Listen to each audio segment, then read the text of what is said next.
राज्य सरकार द्वारा मुख्यमंत्री श्री भूपेन्द्रभाई पटेलना मार्गदर्शन में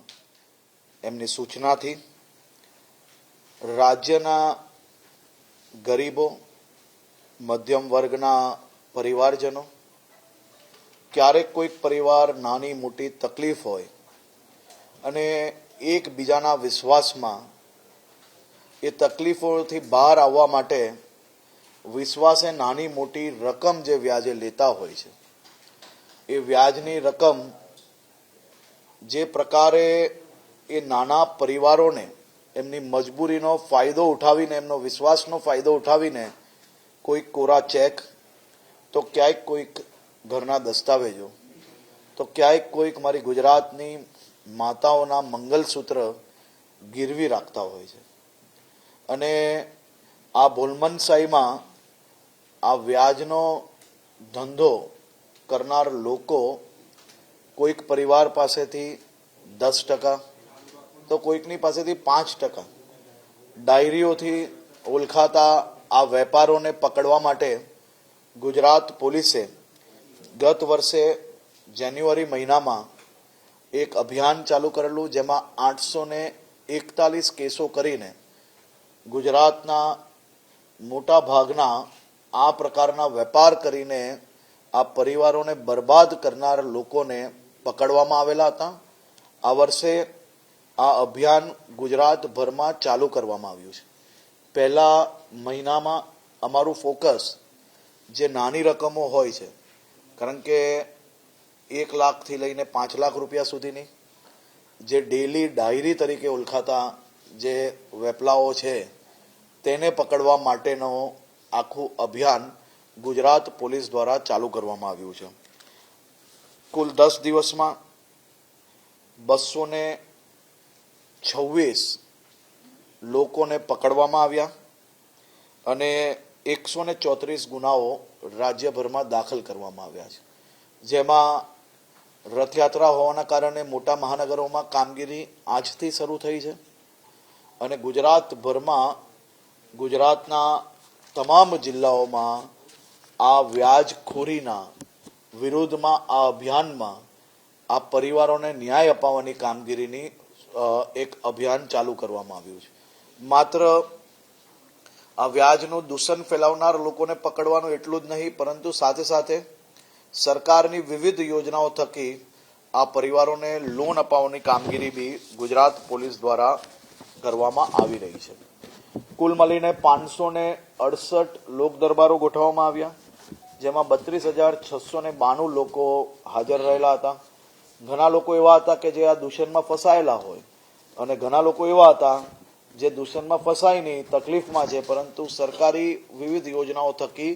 तेमने आ लाभ झड़पथी मळे ते माटे आ लोक दरबारमां आव्या हता। सरकारनी विविध योजनाओं थकी अनेक लोकोने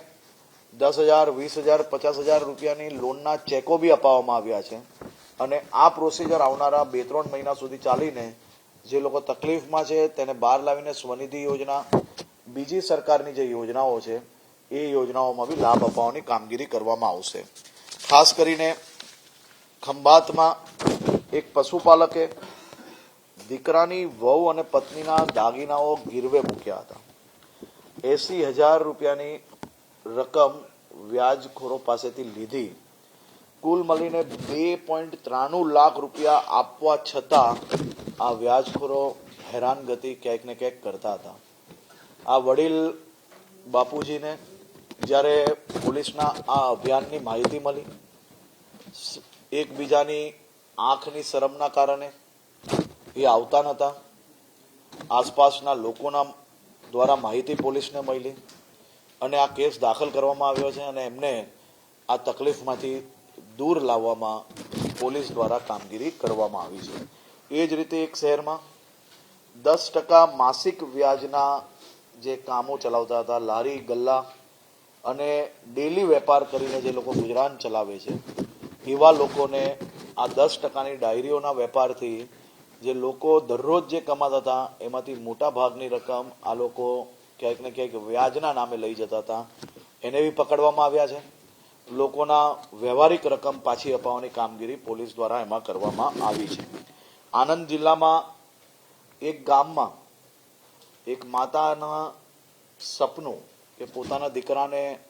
વિદેશ ભણવા મોકલશે અને વિદેશ ભણવા મોકલવાના કારણે 3 લાખ રૂપિયા જે 5% વ્યાજે લીધેલા હતા એ માતાને બી આ લોકો દ્વારા જે હેરાનગતિ હતી એમના પરિવારને એમાંથી બી છૂટકો અપાવવા માટે પોલીસ દ્વારા કામગીરી કરવામાં આવી છે ને હજી ચાલી રહી છે. આ બધા જ લોકોને સરકારી યોજના થકી આનાથી વધારે રકમ કઈ રીતે મળી શકે છે, એ પ્રોસેસ કઈ રીતે કરી શકાય છે, તેની બી માહિતી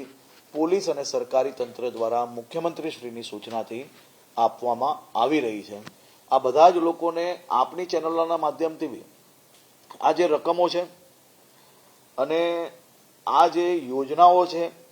એ યોજનાનો લાભ લેશે તો જરૂરથી એ લોકોને 2-4 દિવસ આમ તેમ થઈ શકે છે, પરંતુ એમને આ બધો જ લાભ જરૂરથી મળી શકે છે. તે માટે પોલીસ વિભાગ બી અને જિલ્લા વહીવટી તંત્ર બી સાથે મળીને આવનારા દિવસોમાં આ જે કિસ્સાઓ છે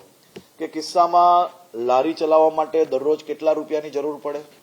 અને એ લોકો કેટલા રૂપિયા આવી તર એવરેજ ડાયરી પર લેતા હોય છે, તો એ લોકોને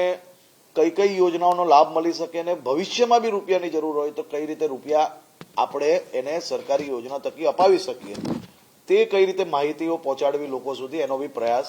આ અભિયાન દ્વારા કરવામાં આવી રહ્યો છે. કુલ મળીને મુખ્યમંત્રીશ્રીના માર્ગદર્શનમાં ગુજરાત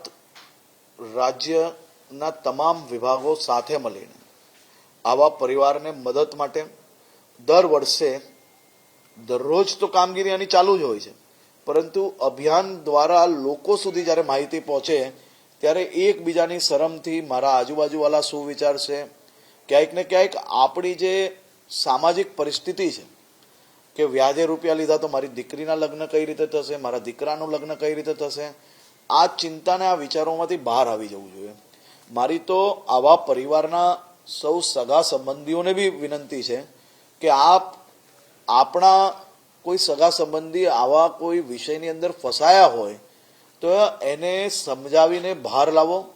પોલીસ સુધી આ માહિતી આપો. પોલીસ સ્ટેશનની અંદર જો તમારે કોઈ બી પ્રકારની અગવડતા હોય, તમને મદદ ના મળતી હોય તો સિનિયર અધિકારીને મળો. સિનિયર અધિકારી દ્વારા જો તમારો ઉકેલ ના આવતો હોય તો સોમ મંગળવારે ગાંધીનગરમાં અમે હંમેશા બધા જ જે અરજદાર છે એને મળતા હોઈએ છીએ અને મારી ઓફિસને બી જો જાણકારી આપશો તો આ પ્રકારની માહિતીને અમે ટેલિફોનિકના માધ્યમથી બી નીચે એસપીને જાણકારી આપીને આ કામગીરી કરાવીએ છીએ. પરંતુ આ અભિયાનને લઈને કોઈ બી વ્યક્તિ કોઈના સાચા રૂપિયા,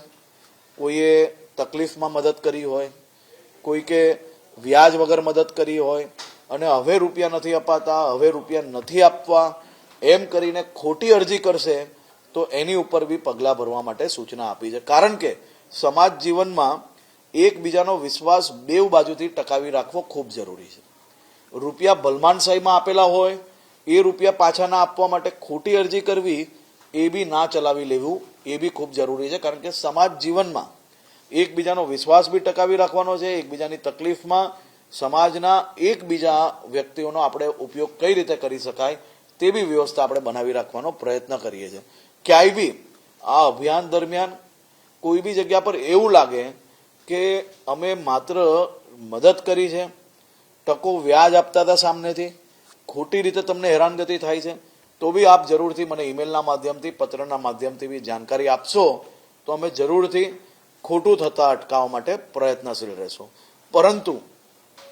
ડાયરી જોડે ધંધો કરતા અગર કોઈ બી સરકારી કર્મચારી હોય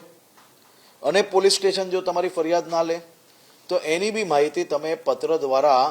ઉચ્ચ અધિકારીઓ, ડીજીપી, એસીએસ હોમ અને મારી કાર્યાલયે બી કરી શકો છો. અમે આ પ્રકારના બી કિસ્સાની અંદર કડક પગલાં જરૂરથી ભરવા માંગીએ છીએ. કારણ કે લાખો લોકો આજે અલગ અલગ વહીવટી તંત્રમાં જોડાયેલા હોય,